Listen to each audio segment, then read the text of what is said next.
What's going on, Sports Nation? I'm your host, Kenneth Tiberius Clark, and you guys are listening to another fun episode of the Sports Exclusive podcast. So today, I got a nice little interview cooked up for my football fans. You see, I said football, so to let you guys know we're not talking about the National Football League today. I feel like the timing's perfect. We just had the MLS Championship a few weeks ago. We got I think the Euro Cup is summer 2024. So now is as good a time as any to kind of catch up on some football content.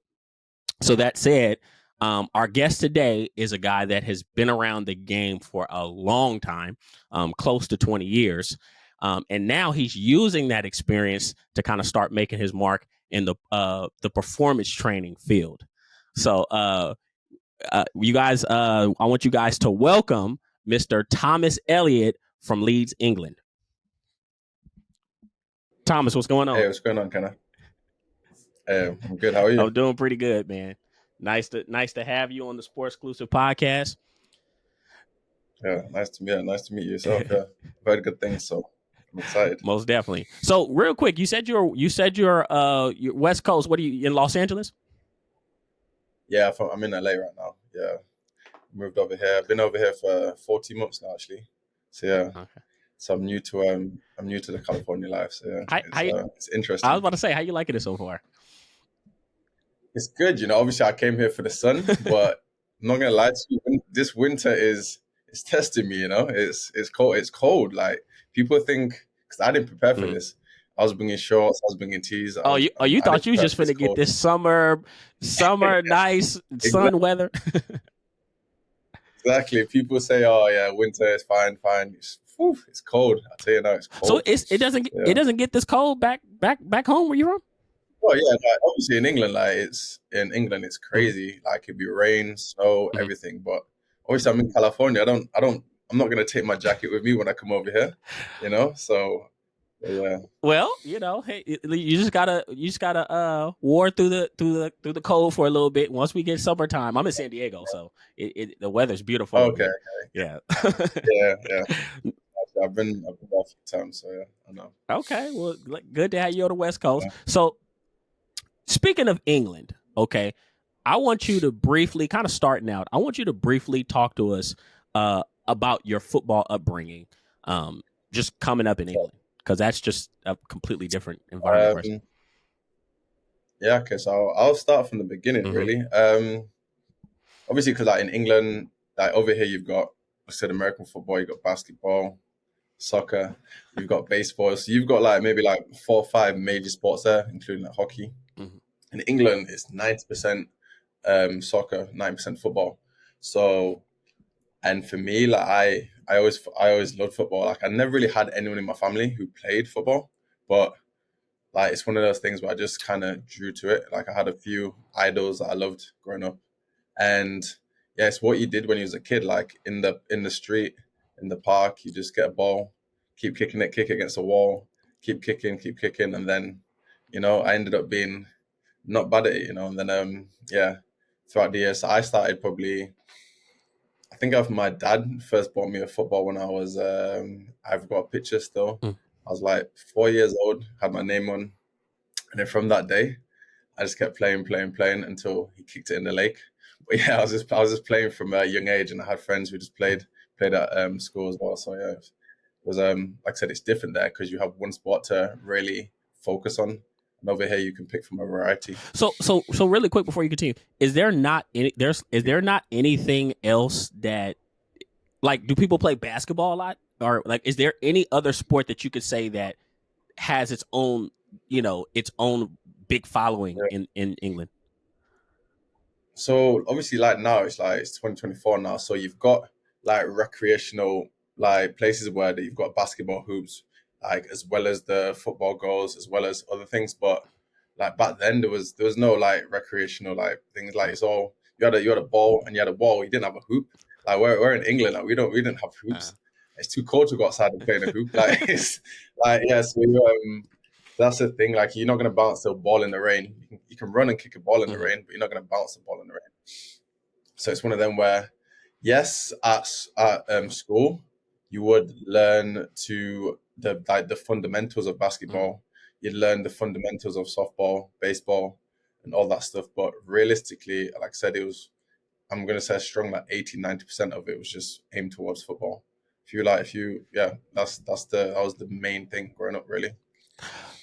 Okay, so football's the main thing coming up. So it's everybody plays it. I think the question for you is like, when were you like, I'm pretty good, I'm better than these guys? So when I was in my school, our schooling is different. So our schooling. So we have primary school, which is from age of 5 all the way to your 10, 11. Then you go to high school, and then high school is only up to year 16. So I'll just put that there just so we don't get confused. So when I first started high school, like during primary school, played. And I played because I enjoyed it. I played up until I was probably 11, 12. Yeah, 12 years old it was actually. My high school teacher, he was like, yeah, you're pretty good. He put me in for a team. Bear in mind, I'm bigger than everyone else as well. I'm big, I'm quick. I'm 6 foot by the age of 12. Oh, wow. So like I'm tall. I'm lean, but I'm tall. Like I'm skinny, but I'm tall. Yeah. And then I'm quick as well. So that was one of my attributes. I was doing track and field as well. So I was doing track, and I was doing football at the time. And he's like, you know what? Like I want to put you in for track. I want to put you in for football. So he put me in for a trial. It was called Leeds City Boys, where I'm from, like Leeds. It's where I grew up. And it's kind of like a county team. So it's kind of like, say if you go play for like California, you go play for like a LA team or something, you go play for something like that, and you play against San Diego, whatever. Oh, okay. So it's a little team, like nothing crazy. It's like a club team, really. Then you put me in for that, and this is my first ever like step into like anything, because as kids they were started when they're 6, like playing for teams. But my parents were like, you know what, just play for fun, play like just enjoy it, whatever. I don't want to put you on a team. And kind of my parents didn't really know that side of it. They just knew, as in soccer, as in I'm not going to say soccer because I'm trying to get used to saying it. Whatever you prefer. They preferred soccer as like, they only knew soccer as in obviously what you see on the TV. You see the Manchester United, you see the Real Madrid. They see that. They didn't know how to get me into. Neither did they want to get me into a team, because they just saw it as me enjoying. They didn't see me eventually turning pro.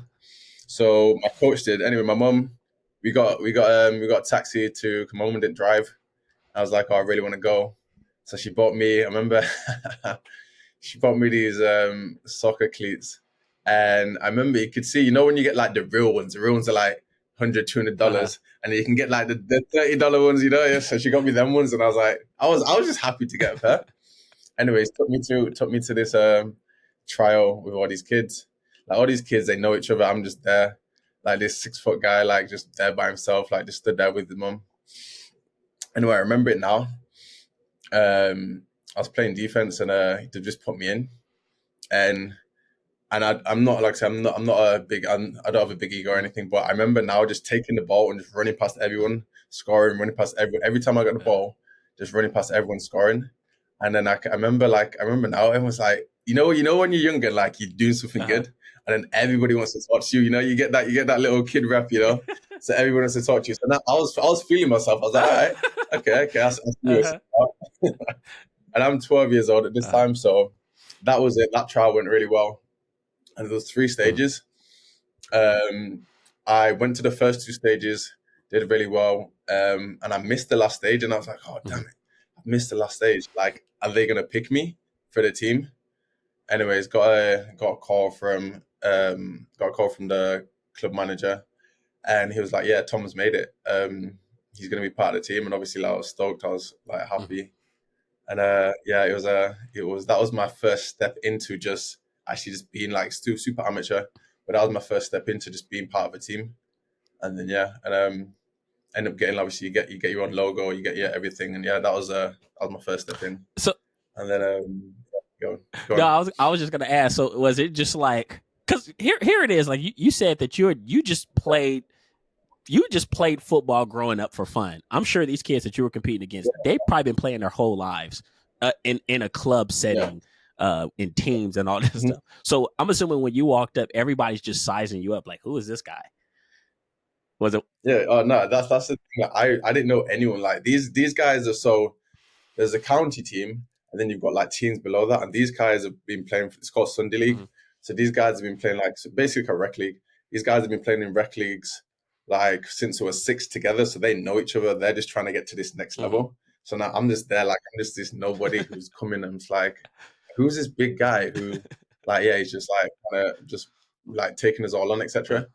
And then obviously you get to know people. People are like, oh, da, da, da. And then luckily my mom, she went to school with one of the kids' dads who was there, and he looked after me as well. And like I got to know his son as well, so that made me feel a lot more comfortable as well. But it was this, and you know when you're a kid, like you're just playing the sport, you're just doing it, you're doing it naturally because you love it, and it's just it comes easy because it's like you don't really see the negative side really that much, and especially like if you're good at something, like people just want to be like, oh my god, he's so good at soccer. I want to be his friend.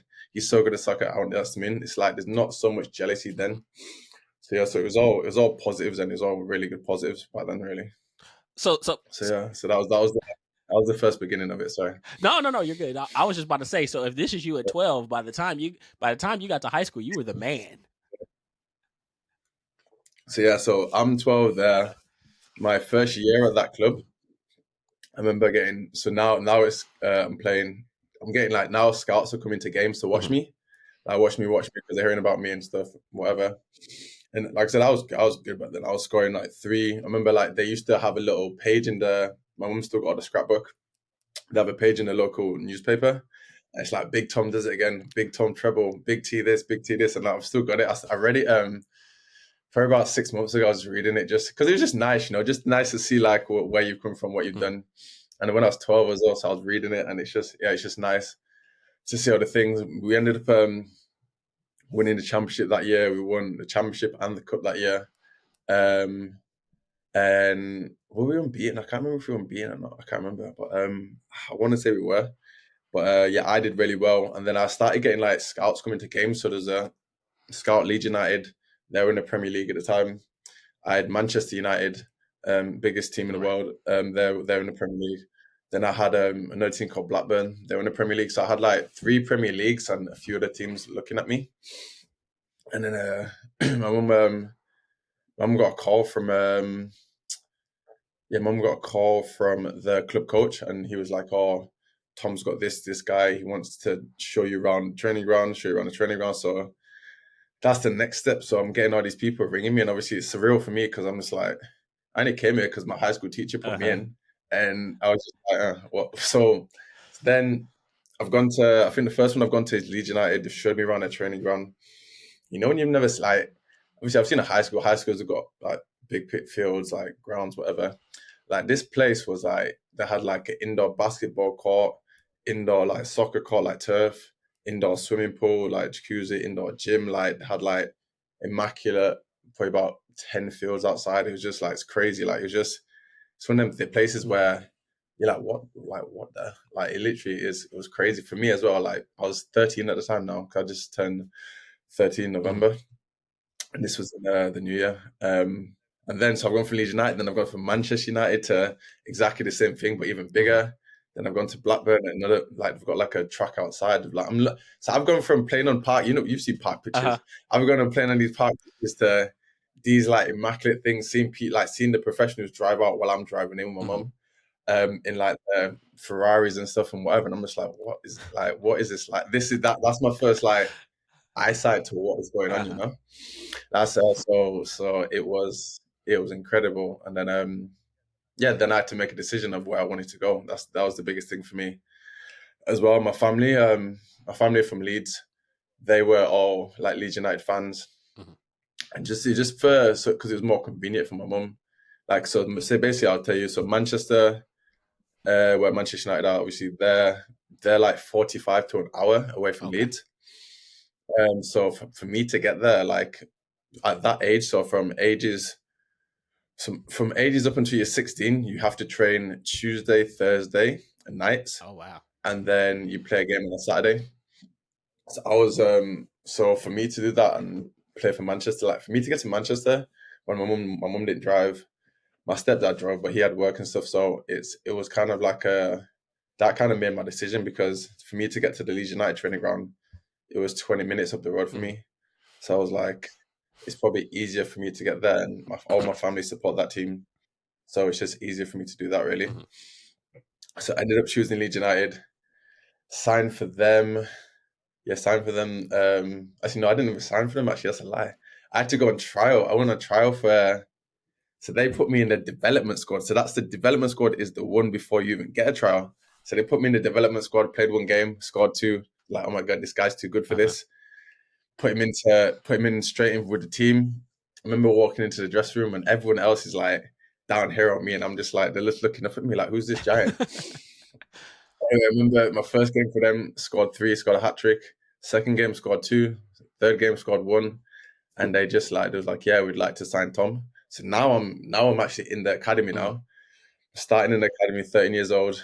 And yeah, like it's like I said, you've gone from like having fun in the street and whatever to now you're getting these ex-professionals trying to teach you drills. I'm like they're trying to teach you little drills and that. So it's gone from being, obviously it's still fun, but it's gone from like being super fun. You can do what you want, being serious, do like skills and stuff with your friends. To now you're having to do this. I'm like, oh, like it took me a while to pick up, because athletically I was already there. I was way past everyone else. But like to pick up all the little ball skills that these kids have been doing since I was 6 years old, it took me a while to kind of get that going. But but it was a good experience, and like the kids, I had such a good team on my hands as well. Like I'm still friends with some of my teammates there, and I still, like, when I used to play against them, I've still got good friends from back in my age group. Like my age group was really good. Like we had a good few players that went on to do big things as well. So yeah, that was 13. Sorry, yeah. No. I wanted to ask quickly, just kind of, because I'm still learning a lot about the game of football and especially how it's ran overseas. So my question for you, do these clubs have something like, okay, I don't know if you ever watch baseball. They have farm systems. Do these clubs have something like that? Because I heard you talk about development leagues and things like that. Do they have farm systems? Yeah, so basically I'll tell you about academy. So academies, so every city will have an academy. Okay, so LA will have an academy, San Diego will have an academy. Let's talk basketball. So say you do it like this because different. So say Clippers will have an academy, Lakers will have an academy, like Golden State will have an academy. So if you get to that academy from the ages of 6, you can be in that academy. So if you might be in that academy till 6 to 8, and they'll be like, no, Kenneth, you're too small. You're not going to make it. You have to go somewhere else. So that's that. But up until 6 to 16, you're trying to get a scholarship. If you're good enough, they'll give you a scholarship and a pro contract at 16. And it's like, if you're the Steph Curry of like whatever, they're going to give you a contract and a pro contract at 16, and then you get to sign the pro contract as soon as you turn 17. If you're not quite there yet and they're still not sure, you get a scholarship, 2-year scholarship at 16, where you then got to prove again on the 2-year scholarship to earn that professional contract. And then obviously if you do, you make it. If you don't, you don't. So like I said, every region has their own team. So like I said, you have your Miami Heat, you'll have your Clippers, you'll have your Knicks, you'll have all these academies. So for example, your Manchester United, your Manchester City, your Liverpools, your Arsenal's, everyone's got their own academy.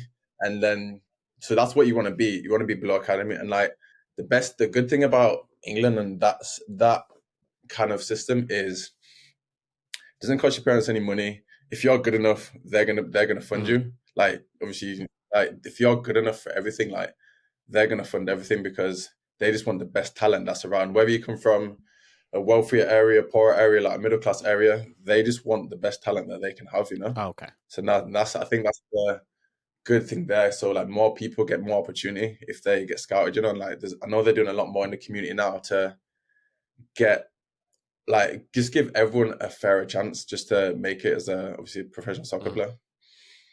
So that's where go on. Oh no, I was about to say, so when you were coming up, it wasn't like that. It was like somebody had to really discover you or really find you. Yeah, so it wasn't hard about then. It was still like people were still looking because you still had people in the community trying to look for you. So you'd have to go for like you'd have to play for a club team and get scouted. But scouts would go to different games, and like if you was on their radar or if they heard about you, then they'd come see you. And then if you're good enough, they'll come see you. And luckily, my school teacher just put me in randomly for a team because they were just looking in the area where because my high school was in a poor area, and so they were just looking like just saying, oh, if you've got anyone who would be good for this like county team, let us know. And he just put me in because he thought I was good enough. And then yeah, ended up turning out okay. And then yeah. So the system in England is a little bit better. Well, not it's a lot better than like over here. I'd say just in the sense that you can be anyone and be given a chance. You know. Okay. Yeah. That makes sense. Okay, so going back to you kind of coming up the ranks, you were more athletic than your counterparts, but you still had to kind of get the Yeah. fundamentals down. At Yeah. what point did it kind of click? Because I know I did some research and I know you officially did you get your pro contract at 15 or 16?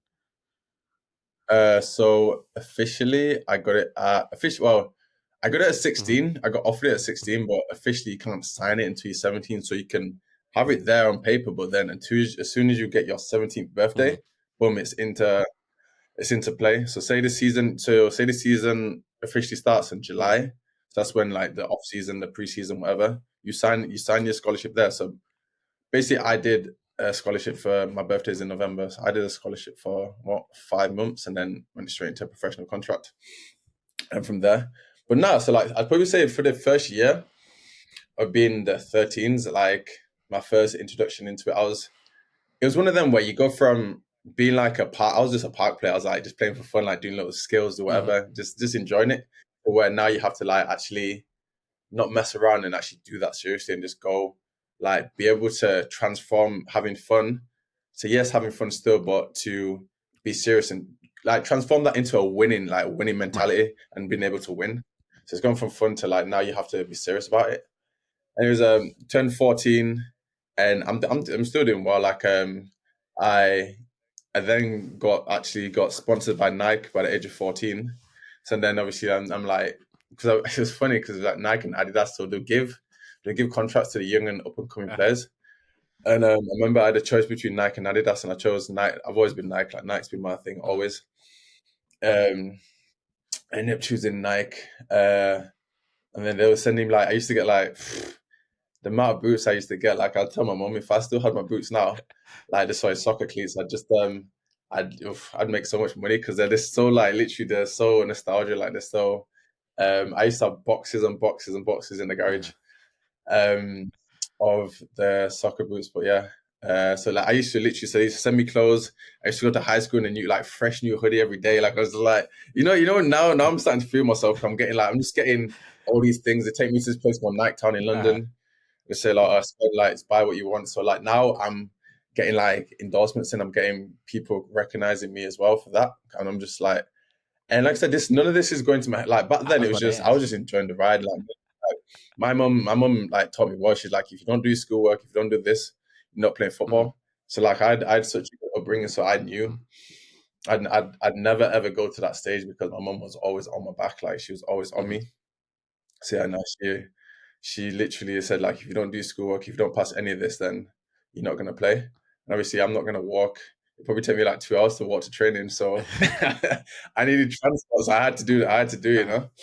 But so yeah, but now like obviously, but I'm enjoying the time where I'm getting free stuff and whatever. I'm enjoying it. 14, 15 has gone past now, and then I've turned 15, yeah, and then I end up getting called up for so we have a national team, so as in you have a national, so obviously you have the main national team where obviously the big boys play, but then you have your 16s, 17s, whatever. You have a national team for 16s, 17s, 18s, 19s, 20s, and 21s. And I remember I ended up getting called up for the national team for the 16s, and I was 15 at the time. And I was like, oh damn, like this is the next step, playing for England, like playing for your country. Like I was like, oh, that was a big insight to me. Like I remember going there one, I was like super happy to get the letter. You get a letter in the post. No, sorry, you get a letter to the club and you get a letter in the post as well. And there's like obviously families like super happy because like I'm the first athlete in the family. Like this has never happened to my family, so this is all new. And this is like we like soccer, but this is all new to us. So yeah, so everything's going like everyone's just super happy. Like we're just obviously enjoying the ride. My mom's one of them moms. She's like, "Oh my god, my baby plays for England now!" Like my mom's literally one of them. She's super proud, you know, one of them women. Like so, she should be like she worked her butt off like when she was younger and to like provide us with everything. But so we're getting all this. So I've played for England when I was 15. And like now, I remember when I stepped into that England camp. And obviously, this is boys like the best boys for your age from around the country. Like, and obviously, like I'm new to all this as well. But these boys have been playing. Like these boys have been playing for a while. I remember just seeing everything. Like boys are coming in like Louis Vuitton, Gucci, this, and this is my next step into the like materialistic world where I'm just seeing all these stuff and whatever. And like I'm playing with like boys like just a year above me as well. So I think they've already started like starting to think and talk about what cars they're gonna get, etc. and whatever. I'm just like, what? I'm still just loving the game of like soccer. I'm still loving to play. And these guys are coming like got the wash bags, Louis Vuitton, this, whatever. And I'm just like, right, like this world is different, like, you know, and I can see like these boys have got like an aura to them. They've got confidence to them. They've got they know they're that guy. You know? Were they cocky? Yeah, you do get some humble ones, but yeah, there was a lot that was like feeling them. But it's that arrogance, you know, that arrogance where you know there was a couple that was you know the couple that step up the line, but then you've got a couple who have the arrogance where you know that they know they're good, but they're still like humble about it as well, you know. But it's that arrogance where you go into the field and they know they're gonna do what they need to do. Yeah, so that was a new, but then yeah, that was a next level playing for England. Like that was a just seeing how good like I said, I've gone from playing with my team where you might get a couple players who are like say not as good, but then you get I had a good group, so I was lucky. But then these players are like up here, and now you're like fighting the best in your age group and above to play in the team. So that was different. Just that was different to see them. And you know, it's actually a few boys that I'd play because I'd play against them throughout the season. So I'd play against them. So I knew a couple of them, but then there's a couple of new boys where you're like, oh. And it was just interesting because you like, especially when you play there, you go away to different countries. So I think my first trip was to France. I was playing in France against a couple of teams, but then you're playing against France. So you're playing against like French like teams. I know, like I played against a couple of people who have gone on to have great careers and playing like World Cup and stuff. Like just at the age of 15, 16. And then you look back and you're like, oh, like snap, like that's me and him just there, like playing whatever. So so that was a whole new level. That was a whole different level. So did you have? And yeah. Did you have a? I have to ask this. Did you have like a welcome to the big leagues moment where you were like, damn, these guys are way better than I thought they were going to be? Like, did you have one of those moments where you kind of got embarrassed a little bit? You know, I actually never did. Oh, I'm not gonna lie to you. I never did. Like, I never had that moment too far because I like I said, when I was that age, I was good. Like I backed myself and I was good, and I was always confident. Always confident at that stage, but it was actually no. Actually, I take that back. Actually, I take that back.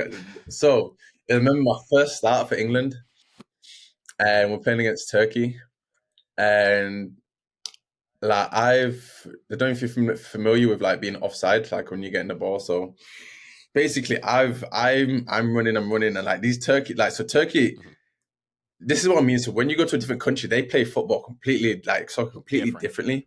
So they have their own tactics, like whatever. So they literally play.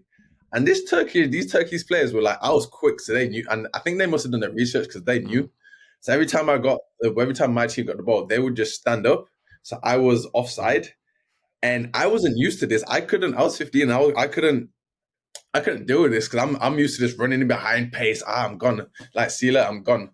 Like these guys were that clever that they'll just step up. So I'm offside. So then every time I get past the ball, free kick, he's offside. And And I didn't know how to mentally deal with that right back then. So I remember I ended up getting pulled off at halftime because the manager was like, oh, because we're in a tournament and the manager put me off.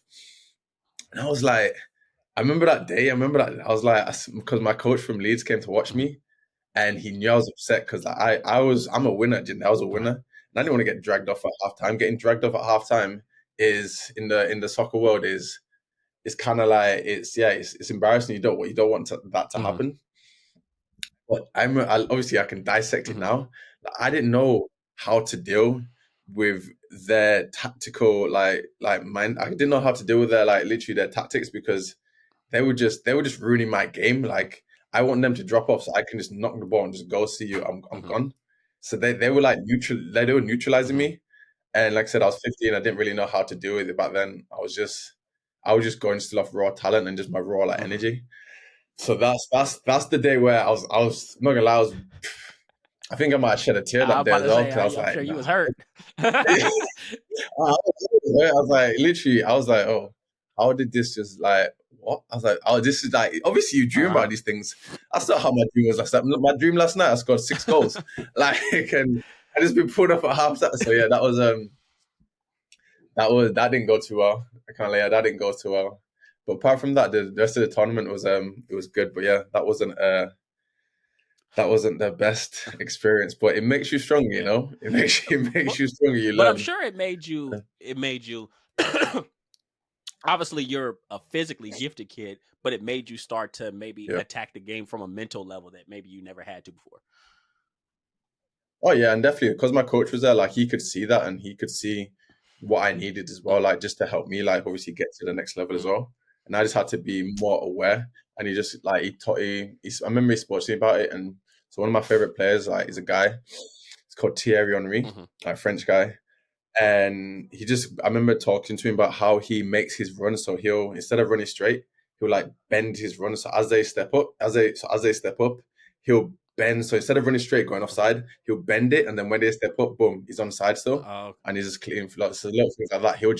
He just gave me little strategies to deal with that. And yeah, and that helped me a lot as well. But it was the main thing is I remember, I'll tell you another story. So I remember playing against an Italian team. And like I said, different coaches, different people. Remember this one guy? I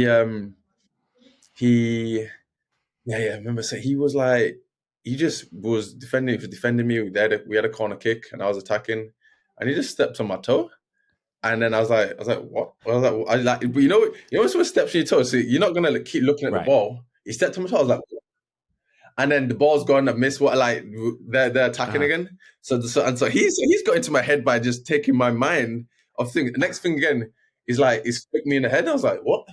And this guy's 16 years old and he's playing with me. And I'm like, this guy's getting into my head at 16 years old by just flicking me, ticking me. And I'm like, ref, this guy keeps what's going on here? So this, and it was a big insight to me now, and I look back at it now and just think how clever these guys were because they knew back then how to just get into my head and just get in under my skin, you know. And we're 16 at these times, and it's like I said, the international level, playing against players that they've got that edge, you know, they've got that thing that can take you out, even at that young age. They've got that little strategy there to mess you up as well. So then it goes from just having fun and just it becoming easy to now you have to think about the game. That's the biggest difference. You can be the best athlete in the world, but if you're not thinking about the game, if you're not one step ahead of your competitor, no matter whether you're 15, whether you're 30, whether you're 21, you're not going to get to the higher levels. You're just going to be, yes, you might make a good career by just being athletic, but the better players, they're always one step ahead in the mind.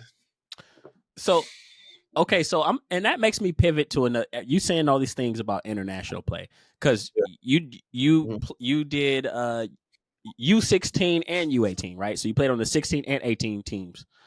So I went 16, 17, 18. 19. I went 16, 17, 18, 19. I think. Yeah. Okay, so you done some international, which sounds like challenging, and then you had a long club career. All right, what to you, having done both, what would you say are some of the major difference between club and international play? I'll probably just say it's so obviously club at that level is like when you're in academies and stuff, it's the quality of play you're playing against. And like I said, do you expect everyone on your team to be like, especially for England, you're expecting everyone on your team to be good. So, and especially if you're playing for England, you've got high demand because you need to step up to the plate, because you're meant to be. England's supposed to be one of the best teams in the world. So if you're gonna play for, there's one expectation I'd say. Two, the quality is better, and three, I think you've got to have that edge. Really, you've got to have, like I said, you may be quick, you may be strong, but you've got to have that edge and be able to have that. I was gonna say je ne sais quoi, but I'm going French now. You gotta have that. You got to have that X factor to your game as well to actually make it on that national level. To be honest, so, yeah. But then club as well. Like club is because obviously at this stage, towards like the back end, like 18, 19, I was playing like professionally. I was playing in my professional team at the time as well. So it's when you're that young.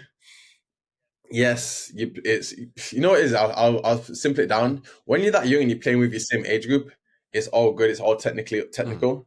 But then when you step into the club where you're actually a professional club, it's all about you're stepping into a man's game then. So you're not playing against someone who's 15, 16, 17. You may be, but then you're playing against like, I remember my debut. I made my debut for Leeds United, like my professional debut. And I was 16 and I remember playing against a guy called Dion Dublin, very famous like English striker, but he was playing centre back. He was playing defender at the time. I was quick, but I was skinny. But he was big. I remember I've gone up for a header with him, knocked me over, bang, and I'm like, raw, this guy's strong. Like, gone up for another header, raw. Like, I'm like, even though I was quicker than this guy, even though whatever, like he just put his arm there and I couldn't move, and I was like, okay. So then like it was kind of like it was just that's the biggest thing, like the physical thing. So I'm bigger than all my I'm bigger than all my people in my age. Like I'm stronger, faster. But then when these guys were just making me look like a little kid. Like they were making me look 16 at the time. Yeah, they were making me look like a time. So yeah. So that's the biggest thing. And then I'll probably say the tempo of the game, the pace of the game is so much quicker. Like you see in a basketball court, like it's just end to end to end. In football, soccer, whatever you call it, like in that it's one of them where it could be slow, boom, it's back. Like you're just like going back of your net like that. That's how quick it could be. So you could be like pass, bang, pass, bang. It's just in the flinch of an eye. It's just you're under pressure. You've got a goal in the back of your net. It's just one of them where that's the difference between the lower levels. And I've played in like all the like different leagues in England, and the higher up you go, if you make one mistake, if you get one like angle wrong, you conceding. Yeah, it's literally that. If you lose concentration for 1 minute, 2 minutes, like you're just like not even 2 minutes. If you lose concentration for 10 seconds, you're gone. That guy's gone. He scored. It's over. And it's ruthless as well because you make a mistake, your manager's taking you off. Like you're not coming back. You can bench. Yeah, the amount of times I've seen, like myself as well, the amount of times I've seen people just get ruined, like at halftime by, like you hear about, I've seen some people, like some managers in basketball go crazy.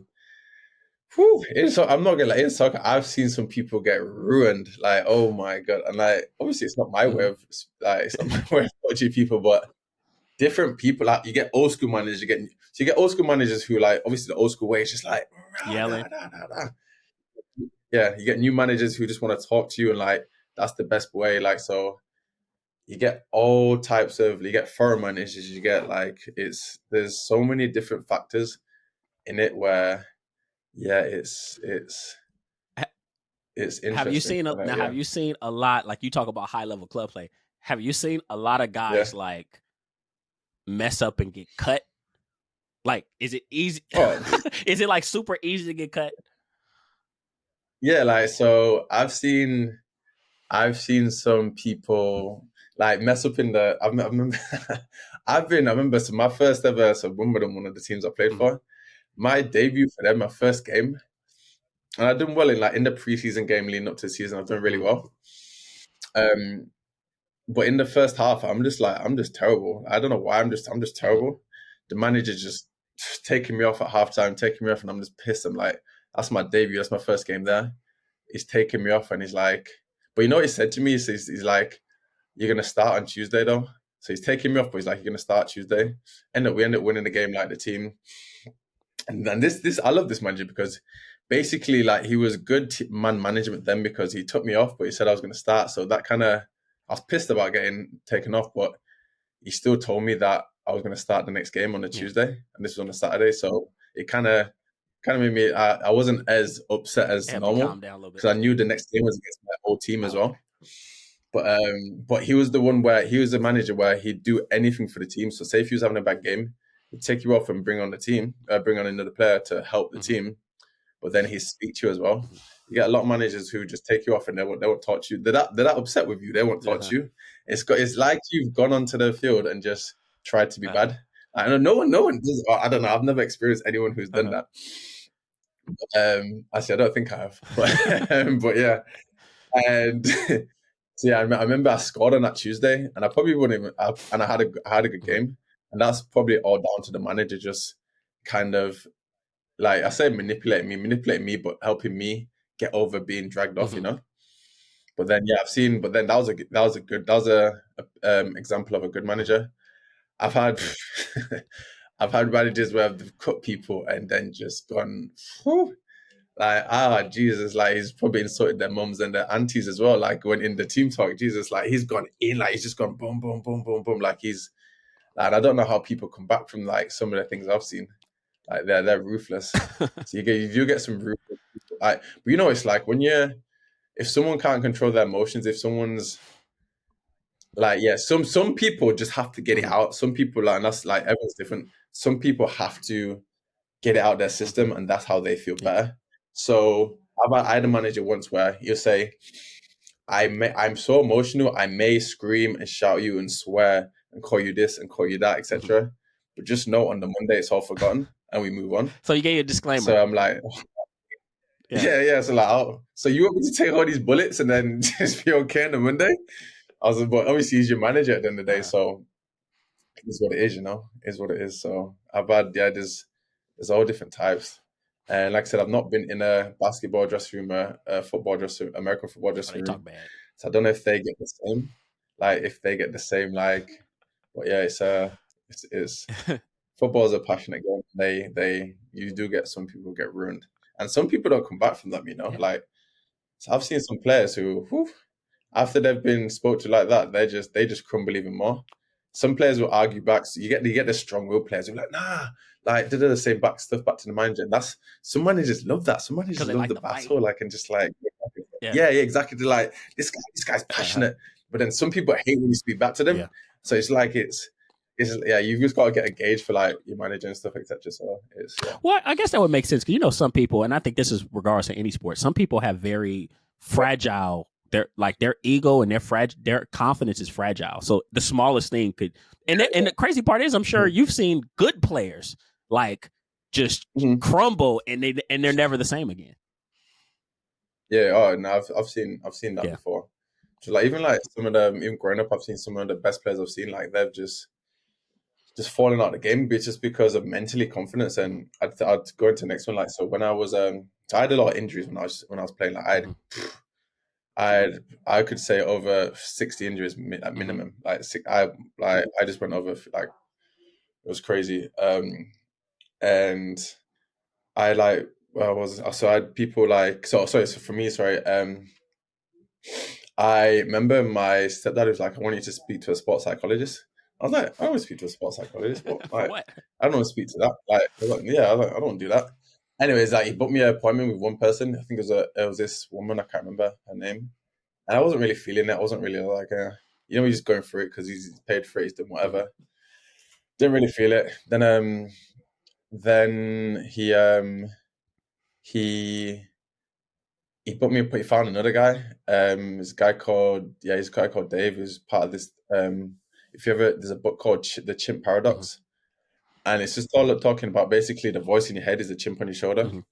and it's just basically how to separate that from your actual like your actual mind. And that was it. So, and you know, he said some things and it kind of clicked with me. And at this time, I was going through injury problems. Like every time I'd feel like any sort of pain in my leg, I'd be like, oh, like I'm like it's the end of the world. I pulled my hamstring. Yeah. I'm done. I've taught everything. So, and I was struggling really like a lot with that.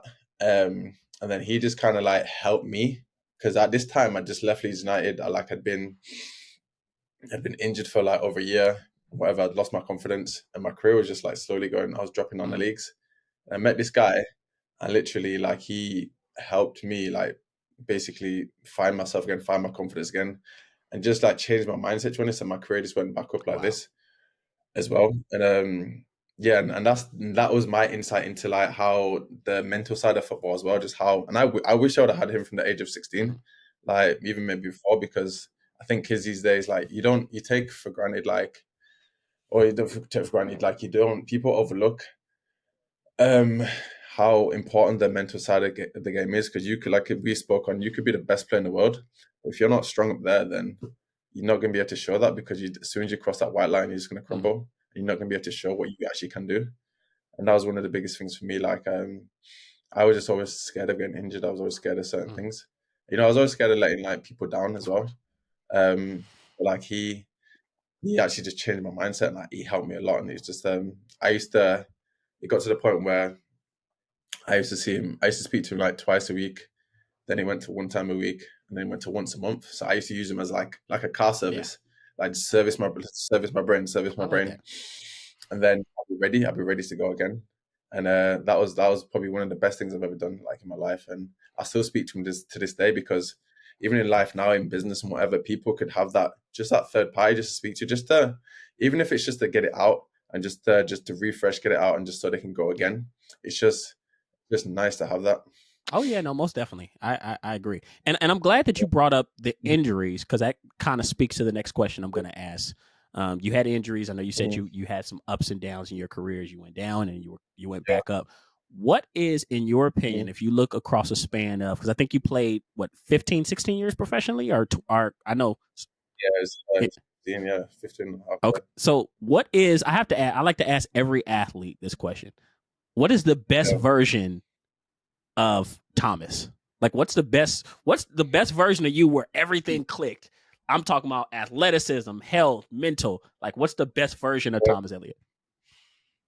Would you mean as in the best version, as in when was I at my Yeah, when best, you was at your or absolute when? absolute best in your career. I'd probably say I can't remember the year it was, but it was my second. It was my second year at Wimbledon, where like so I learned a lot from my friend. There's a guy called like Beo Akinfenwa. Like he's well known. Like he taught me a lot. Like he's called the Beast in football, because like he talks about being the strongest guy in Mm-hmm. football, and he taught me a lot. And I remember like I was always in his shadow, and then he left that Mm-hmm. year, and then obviously I was going to be The the guy. big striker, the big number 9, and then and I got that role, and then that season, like I just took off. I don't know why. Like I was at a good place. Like the same manager who spoke to me, like good man management, and he basically just told me that season, like you're going to be my main guy. And I just took off that season. I remember I think I scored 15, 16 that Mm-hmm. season in like 30 games. So I had like a 1-2 ratio, and um, yeah, I just literally just took off. And when you're in that flow state. So I remember I used to just walk.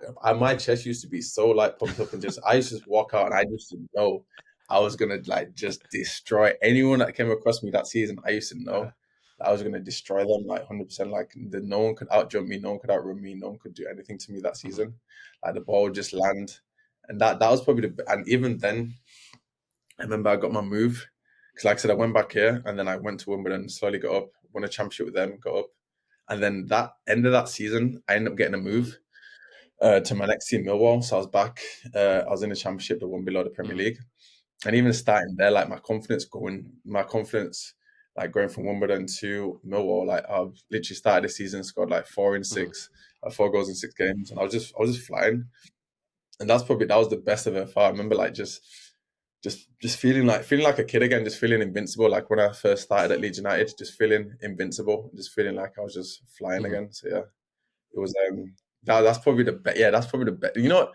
It was the best and happiest I've been as well. Like the happiest I've been because, like I said, it was a pleasurable. You know, it's just nice to just be somewhere and just know that you like just have that confidence that you're gonna do what you're gonna do and then do it like you're gonna walk the walk as well as talk the talk. So yeah, and I wasn't a big talker. I was just Mhm. like people used to talk crap. I'm not shit. I'm not like a I don't talk smack. I'll just be like, you know what? I'm just gonna you say this, you say Mhm. this. We're gonna see on the pit, like we're gonna see on the field. So that was kind of Uh-huh. me, really. Yeah. So that was probably the best version of me. Wow. And you said Yeah. you had 15 because I read, so you also excuse me. You also had a few really good Yeah. years when you played for Cambridge, right? Oh yeah. So yeah, Cambridge is my kind of like my revival. Yeah.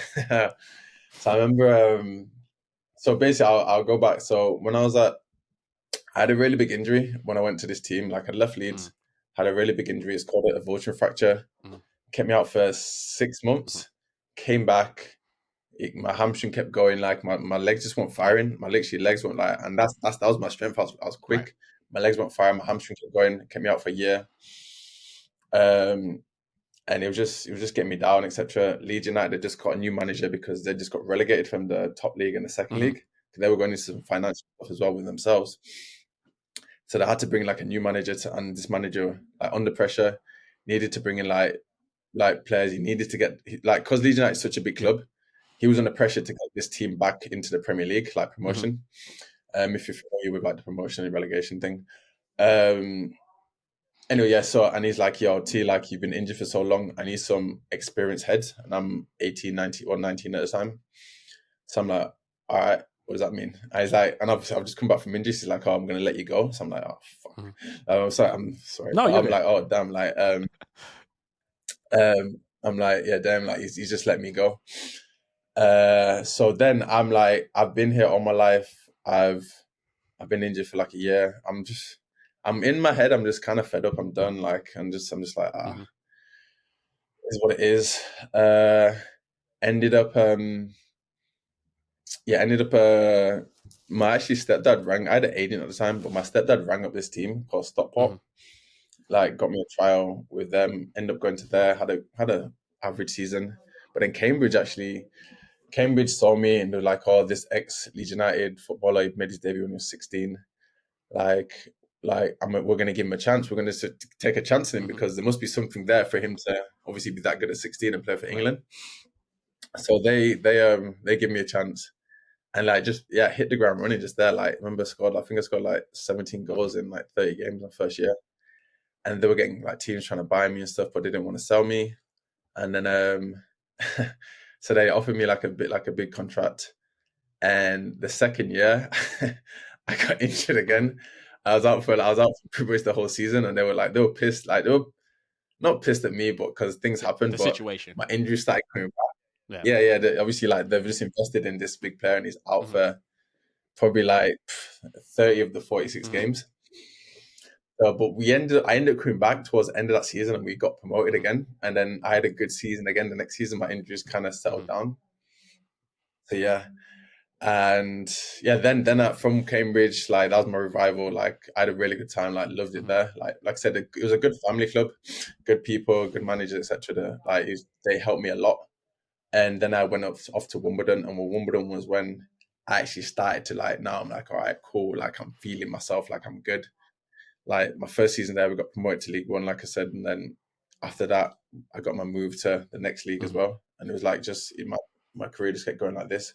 This was all working with my psychologist as well, what I think was one of the main factors and everything. And just meeting good people and being lucky to meet good people as well along the way. Because the manager at Wimbledon, the main thing with him, he knew I wasn't 5'4", so I wasn't going to run all day. He knew I was a mhm, powerhouse, I was powerful, etc. So I was going to sprint here, power here, jump like. So he he trained me different. Like he trained me differently in the physical stuff because he knew that for me to get through games and stuff and be out on the pitch, he needs to train me differently. I can't be on the field for 2 hours every day just running. I weighed 212 pounds back then. Like I'm not like a 160-pound guy who's gonna run all day. Which is heavy, and that's heavy I'm for football, right? Yeah. Yeah. I was 6'4" at the time. I'm 6'4", and so like I'm more explosive rather than like an all day runner. So he kind of knew how to he kind of just knew, like, and he did that with the whole team. So like his explosive players did a different program to the rest. His like midfield players who had to run all day and whatever, they did a different program. Like he just knew how to gauge it, which was one of the first things I'd seen in my career as well, and that helped me a lot to play the amount of games I did. And that's why I went on to score. So if I'm on the field for the more games, I'm going to score more goals. And he knows that, and it's simple maths really. And so that was one of the big more important moments in my career. Wow. So yeah. So basically, Wimbledon was your best, but Cambridge was the revival for you. That's what. Yeah, pretty much. Yeah, Cambridge revival. Yeah, and then Cambridge was a revival, and then Wimbledon was when Wimbledon was actually when I just started to fly. I actually spoke to one of my coaches the other day, and he sent me a picture of us actually just back at Wimbledon. Like, there's a season I left, but yeah, this Wimbledon was the time I started to fly. Yeah, so yeah, but yeah, it was I'm actually thinking back, right, because it's actually such like I was lucky because my team was such a good team, like such a good group of like. When I say this, yeah, I was like, and I've still got a group of these boys like on WhatsApp. That team right there, we just like mentally just had the best team ever. Like we just had that best team bond. Like nothing, that team bond is like unbreakable. Like we had good players, we had like lesser players, we had whatever, but the team bond was just what got us through everything. Like it was an unbreakable bond, to be honest. So it was good. It was good. Yeah, it's great guys in that team. Wow. So I have to ask this question because this is something that I've talked about on the Sports Exclusive podcast before. So you mentioned you had international play and you play for England. You play with people from all different countries everywhere. All right. So I have to ask this as an American. Why do you feel like the pool, like the talent pool for football overseas is so rich in comparison like to America? Because like I look, and I'm very bullish on this. I feel like we have great athletes, but how come it doesn't? Nice. So what's the issue with us? How come we can't get it right? Talk to me. So I'd probably say 90% of our kids are going to play soccer. 2, you guys have got, so some people might go into basketball, some people might go into soccer, some people might go into like track, whatever, lava, hockey, etc. So we've got more kids going into. I'd probably say as well, we've got better coaches in the sense that we've got ex-professionals teaching them, if you know what I mean. So you can go, if you played the game, you're gonna have a better experience of the game. So you can teach these kids you can teach these kids like things that you learn when you play. Because like I said, you're probably gonna learn something more by doing it. And we're getting taught by ex-professionals. I'm getting taught by people who played in the Premier League, people who scored for the country. I'm getting taught by these. Over in America, you're not gonna get probably as high caliber coaches, etc. with that. Obviously you've got crazy like facilities, crazy here, like the athletes over here are crazy. Like I feel like from an athletic point of view, like America's up there, but just tactically and technically it's you're gonna get that better coaching in over Europe, because like I said, you've just got the people who have been there and done it. That's the thing. But yeah, that's one of them. And I had a friend coming over from America. I had a couple, sorry. They were athletes. They were like, they'd run all day, like that mentality. But yeah, and they were good. They were good. But like, that's why I feel like, and I feel America are getting better again, especially like ladies are getting better. Not in the World Cup, just recently. but yeah, the game. But and that's the funny thing. Like, the ladies team has always been better than The men's. like we're done better than the males over Yes. here. And I don't know if I was speaking to a coach today, and he was just saying that he feels like the kids, like girls he teaches, just take it in more. You know, they're more serious about it rather than like boys have got like so many different sports over here that they want to do. And I think like because the girls can see how well their ladies team have done, then they can actually visualize that and visualize them doing well, if you know what I mean, rather than over here, like you see LeBron James, you want to be like LeBron James. You don't want to be like name. Okay, that's what I say. Name your 5 superstars in America, like throughout all the sports. You're not going to say one soccer player. I can't. Look, and if I name them, they're not even from America. That's what I'm saying. If you like for your national team, like everything, name 5, like, and none of them are going to be soccer players. I name 5 athletes from England, like they're all going to be like. I'll probably say 4 or 5 are going to be like soccer players. That's the thing. But if you can't look up to that person, then how are you gonna want to be that when you're younger? That makes sense. There's no reference. There's no reference point. Yeah, exactly. That's the thing. There's not also.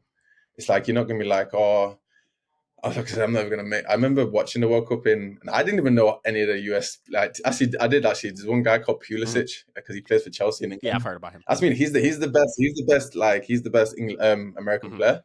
But no kid's gonna grow up and be like, I want to be like Pulisic. You're gonna get people who are gonna grow up and be like, I want to be like Messi or Ronaldo. Right. That's what they're gonna say. So that's the thing.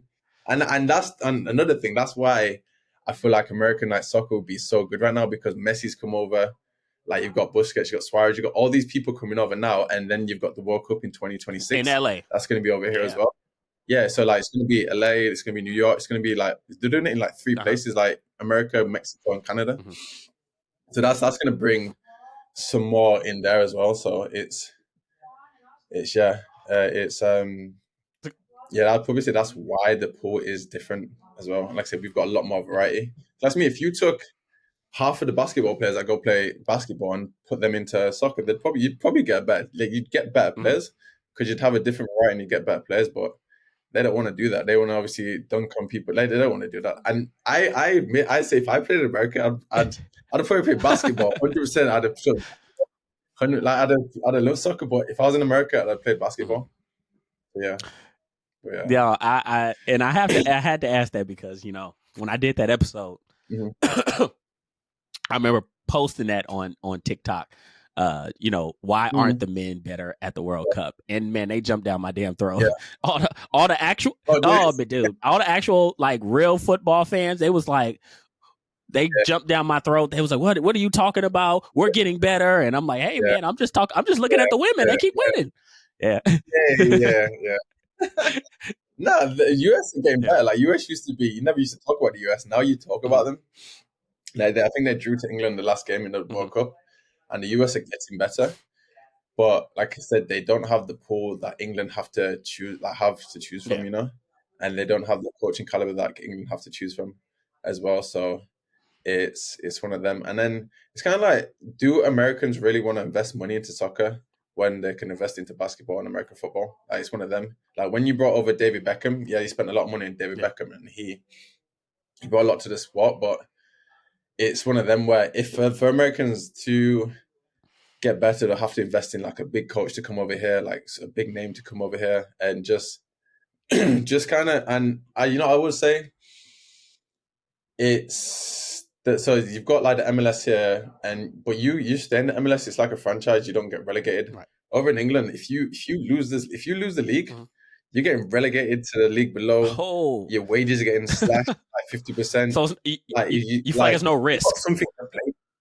Yeah, that's what I mean. You've got something to play for. If you win the league, you get promoted to the next league, etc. You get promoted. Like, there's something to, like, there's a scale that you've got to be with, and you've got to get to, and it's that's why I feel like it's so competitive in England. But I don't know, it's there's a bigger catchment area, and like I said, you don't over here in some sports you have to have some sort of money to actually put your kid into a sport. Over there, if you're good enough, they'll pick you up, they'll play whatever, and they'll help your family as well. So, So, yeah. so I will ask this, and you can answer it in a respectful way. I don't know if it'll get you in trouble or anything, but how do overseas, like you've played in all these clubs and stuff like that? How do you guys view the MLS? Like, is it just like, oh, it's okay, or like how do y'all like us? It's not good football. Like, how do you guys view it? Honest opinion. So it's better now. Okay. But it's better now, and you do get the better teams. So like you get some good players in Galaxy, LAFC, like Miami. But I don't. Yeah, it's so you get your D1, you get your. Yeah, it's so. I feel like you're trying to put the right words together. So me personally, the MLS, I see it as the third division in football in England. So it'd be the third division. Oh wow. I think that would be, never mind, like obviously you get your Messi and stuff, like that's why Messi's so good here, because and I say this to people all the time, whether they agree or disagree, it's so easy for him over here because like the La Liga, whatever, it's so much quicker. Yeah. Over here he's got so much time on the ball because he's playing against lesser players who are gonna not think as quick as him. Yeah. So it's like you now going to play, like, I don't know what your favorite sport is, but say you're going to play against a 5-year-old at basketball. It's similar to that. He's going to be so ahead. So I would say the MLS over here is like a third division over here. I'd say, yeah. So it's not quite there yet, just because they've not got the caliber of player. They've not got that many players. You have maybe 3-4 players in the team that are going to be like very good, and then the rest is just going to be not as good as in England. So could you like sit? And first of all, my favorite game is football. I'm a big football fan. Okay, yeah. Okay. Could you actually could you see yourself, could you watch an MLS game? Yeah, I've watched it. I've watched LAFC, the LA Galaxy before. I've watched it, so I've seen it, and I've seen that, to be honest, yeah. And I actually was going to play out here, but then I was like, nah, I don't really want to. I'm going to stay away from it and just invest into coaching the kids, coaching people, etc. Because I've had my time, but you know what? Like I've watched the game, and yeah, it's okay. But then this is what, there's a big thing of this. This is what I'm trying to teach my kids is I'm just trying to give them the mentality. It's hard because they don't have over here. They don't have. If you get taught like over England, if more people are going to have more knowledge about soccer over here. When you're teaching the kids, the parents or the people are not going to have that much knowledge about soccer, so they're not going to have that much tactical awareness about soccer. So now this is what I'm trying to teach my kids, is give them that next level to how to be better. So I want them to know the game a little bit. If they're quicker up here, like I said, the football's just going to come into it, and they just have to commit to it as well. Like they have to commit to it's hard because in England, you go to the park, anyone's got a ball, you're just going to play, literally just going to play nonstop. Right. Over here, if you've got a soccer ball, I don't know, no one's really going to play with that. If someone pulls out soccer ball, basketball, American football, I know you ain't going to pick up the soccer ball.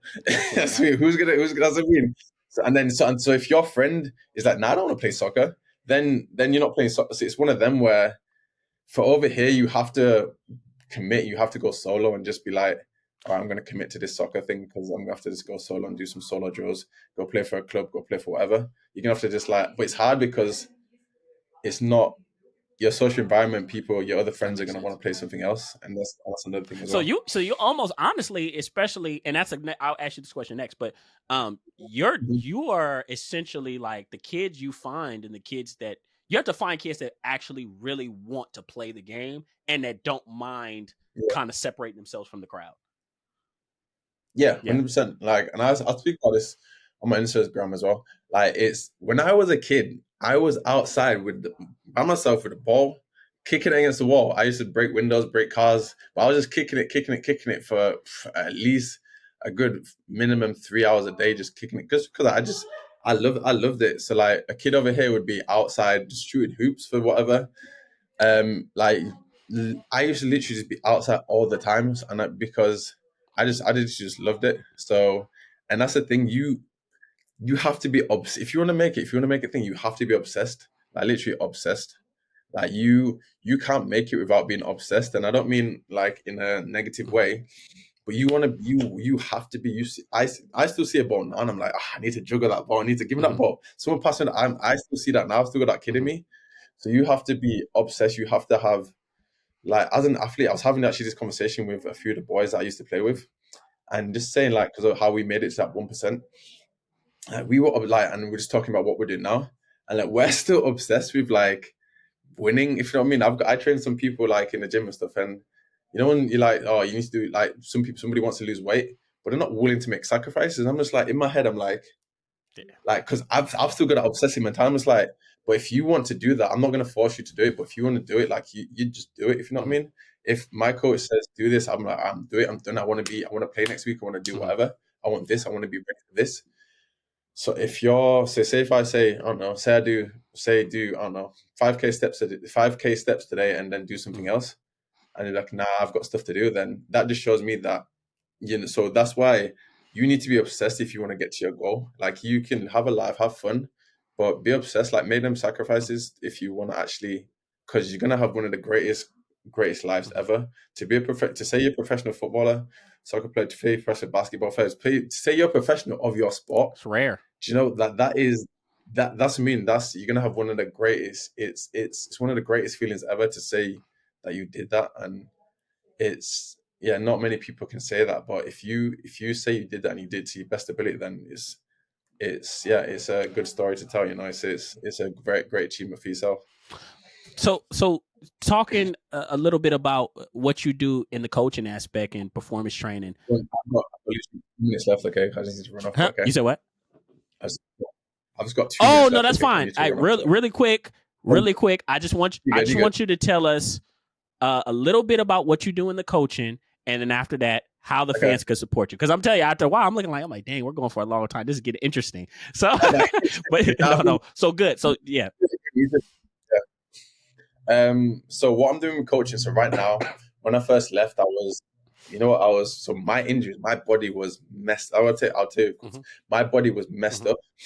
My body was, let me start again. Let me tell my 2. Yeah. Okay. Right, so when I first retired after injuries, like I had a knee injury, I had an operation, and I was like, you know what?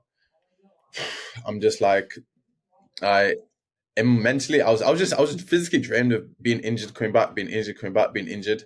And it got to a point where I just started to like read books, started to invest my time into the body, how it works and stuff. Cause I just couldn't understand why my hamstring weren't firing. Like, my body was just falling apart. And yes, I was getting older, but to me, age is just a number. Anyway, I started doing research, and football it's a business at the end of the day, and it's whatever. So say if you're a fitness coach, say if you're a physical therapist, you've got, say, 30 to 40 players to deal with, and you're going to obviously give them the best information that you can. But then if you've got the manager on I want Tom back, I want Kenneth back, I'm paying them this much, I need them back, etc. You're going to get them, whether it's the best treatment for them, whether it's the best time for them to come back, you're going to get them back on the field, because you've got your job, you've got to feed your kids as well. Right. You know what I mean?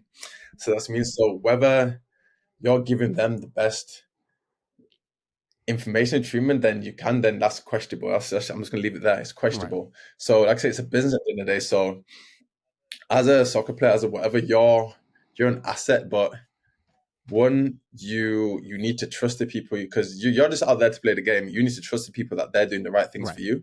But I was doing everything I was doing everything people were telling me, but I wasn't in a good place. Anyways, ended up right my last injury, and I used to wake up in pain, feeling like terrible. And I was like, there's something that I'm not doing. Like, I was a good professional. I'll probably say 90% on point, like food, like gym, everything. And then I don't know how I come across it, but it was this one mobility coach, and I started working with him. And then I started doing my studies on mobility as well. My mobility sucked. I couldn't even touch my toes. I was terrible. And then when I started doing that, I started to loosen up. It was less pain. And I was like, you know what? Ever since my injury, so every hamstring got tighter, knits back together. Every hamstring pull, knits back together. I was so tight. I was so tense. And for me to be explosive and be that tight, bang, bang, bang. And so then And I questioning my career, like, why did no one ever give me a mobility program? Why did no one ever give me this side of it? And like then I started investing more time into it and like into other people's injuries and people similar to myself. And everyone always had like mobility specialists, mobility coaches, just to help them. That's one of the biggest things that's helped them. So for me, I was super passionate about the body, how the body works, etc. So I started working with people, helping people feel good about like trying to get them in the best shape. And now I've transferred that into like train like an athlete. So if you're gonna come with me, you're gonna train like an athlete, but so we're gonna do all the strength work, cardio work, but we're gonna also do the mobility work as well, because I don't want you to lift bicycles, whatever, do squats and whatever, and then go have a bad back because you've just like squatted 200 pounds. I want you to be able to move and feel how as good as you feel, because like now I'm 33. I probably feel in the best shape that I've ever felt in my life. Like literally just from investing so much time into my body. I've ruined my body for 15, 16 years. Like I took it through the trenches, and I've had to invest so much time into my body just to like get myself going again. And it's been probably a year of investment in my body, and I'm only just getting started now. So that's my personal goal, is just to feel the best I've ever felt and then teach that to people. And then on the soccer side, I want to teach that to the kids. So like give them longevity. So when I've got a boy, he's 34 and he's having he just retired a year ago and he's having a hip replacement at 34. Wow, young. And I'm like, I want to give these kids longevity. So like they've got so after their career, they're not going to be having operations. Like one of my boys, he has to take painkillers just to get through games because of his knees. And I'm just like, nah. And I never took a drug like to get through a game. I know people I've been asked to, and I've been asked to take drugs to get through games. I was like, I'm never going to do that, because that's just I'm just not that guy. Yes, whether you think it makes me soft or whatever, I'm just never that guy, because I'm just never going to be that guy ever. Yeah. So I never did. So I've got a guy who just, and I'm like, I never wanted to get to that. That's why I walked away from the game, because I never wanted to get to that stage where I was going to put my body in that much pain that after like soccer, I would do something that would not maybe be able to play with my kids in the future. Well, I want to run around and play with my kids in the future. I've not got kids yet, but like one day I want to have like healthy babies and be able to play, teach them what I got taught as well. So that's what I'm doing with my soccer. So I want to teach my boys longevity, and obviously just teach them all the secrets. For example, I spoke to you about the coaches and the caliber of the coaches over here. And I've met some people. I remember I met at private school, and the coach was just someone's dad, like whatever. And I was like, yeah, obviously it's a private school, but it's someone's dad. And I'm like, if I could teach these kids like I can teach these kids more than someone's dad can teach them. So I got into it that way. And then I was like, if I can teach these kids these little secrets, I might change one person out of these 30 people's lives. If you know what I mean, I might make one soccer player out of this, and I'll be happy with that. So, and I do it because I enjoy providing people with good information, like seeing people improvements in people. I enjoy helping people and the kids as well now. So that's what I'm into. Like I said, I want you to come train like an athlete, train like a beast, like turn yourself into a beast and just be happy about it. But then I want to help the kids as well. Just if they're ever going to have careers or just going to do whatever, I want them to just know how to use their body and have some longevity. Just so, like I said, they can live very good lives. So you're not only just teaching them the game, you're teaching them how to preserve their bodies and how to recover like a pro, which I think is big. Exactly that. So last question, and then we're gonna get you out of here, because I respect your time. How can the fans reach you and support you? Social media platforms, website. How can they reach you and support you? Yeah, so just hit me up on my Instagram, to be honest. Like my Instagram, obviously, I hope you put it up. But yeah, my Instagram will just be mine, like Elliott.9, sorry. And yeah, you can, if you ever need, I do online programs, I do whatever. If you're in the LA, you've got kids, whatever. If you just want to train, anything, even if it's just a call, just to see if I can help you in any way. I'm about, like I said, there's no pressure from me. I'm just out here just trying to just help people, really, just help people in certain situations that I've been in, help them deal with the stresses, deal with bodies, deal with everything that I've been through. Because like I worked in a rehab clinic for like a year or so. And when I was gonna say 70% of the people that came in, I'd had that injury. I was like, yep, I've had that. This is what you do. Yep, like because I can relate. I can relate to all these things. And like I said, we've not even been through half the things I've been through in like in my career. Like we've only got covered like a small portion of it because there's so much more I could have gone into if I'd have had time. But yeah, so like I said, basically, if you want to be a beast, if you want to be in the best shape of your life, just contact me. Or if you've got kids who you want to give them if you want to give them the best opportunity to make it as a professional football player, then just hit me up, and I'll be there. Most definitely. And I'm gonna tell you this: a guy that was born and grew up around the LA County area, we definitely need some variety outside of basketball and football and stuff like that. So, if you guys are in the LA area, tap in with Mr. Thomas. And heck, even if you play another sport and you wanna work the body in different ways, you can hit him up, and I'm sure he can help you out in that realm as well. So, but Thomas, I want to thank you. I felt like we really could have went for 3 hours, but I know we both got things to do. But I enjoyed you, man. I enjoyed hearing a little bit about your story, and just about your career, and learning more about what the football circuit is like coming up overseas in England and stuff like that. So, man, great interview. I enjoyed it. No, I appreciate you, man. I appreciate having me. And like, yeah, we need to do a part 2. I feel like we have to. Yeah. Again, thank you for like having me. No, most definitely. So, hey man, have a blessed one. We'll tap in soon. I guess I'm gonna have to get something else scheduled, and maybe next time I'm home and I'm in the area, I hit you up. Maybe you can take me through a training session. Oh yeah, no, definitely. Yeah, just hit me up, Hit me up. I'll see what you can do. Look, not much, but we're gonna figure it out. All right, brother. All right.